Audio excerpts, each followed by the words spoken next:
গ্রামের এক লোকের নাম ছিল করিম। সে খুবই আত্মবিশ্বাসী, কিন্তু একটু বেশি বোকা টাইপের। একদিন করিম ঠিক করলো সে শহরে গিয়ে বুদ্ধিমান হবে। তো সে শহরে গিয়ে একটা দোকানে ঢুকলো।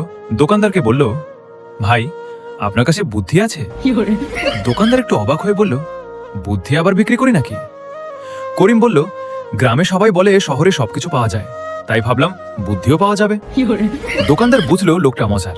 সে বলল, ঠিক আছে, আছে। ছোট প্যাকেট 50 টাকা, বড় প্যাকেট 100 টাকা। করিম ভাবলো বড়টাই নিলে বেশি বুদ্ধি পাওয়া যাবে। সে 100 টাকা দিয়ে বড় প্যাকেট কিনে নিল। প্যাকেট খুলে দেখে ভেতরে একটা কাগজ, তাতে লেখা, যেখানে কিছু বুঝবে না সেখানে চুপ থাকো। করিম রেগে গিয়ে আবার দোকানে গেল। এইটা কেমন বুদ্ধি? দোকানদার হাসতে হাসতে বলল, এই বুদ্ধিটা যদি আগে কাজে লাগাতে তাহলে 100 টাকা নষ্ট হতো না। করিম তখন চুপ। গ্রামে ফিরে সবাই জিজ্ঞেস করলো, কিরে, শহর থেকে কি শিখে আসলি? করিম বলল, অনেক কিছু, কিন্তু এখন কিছু বলবো না।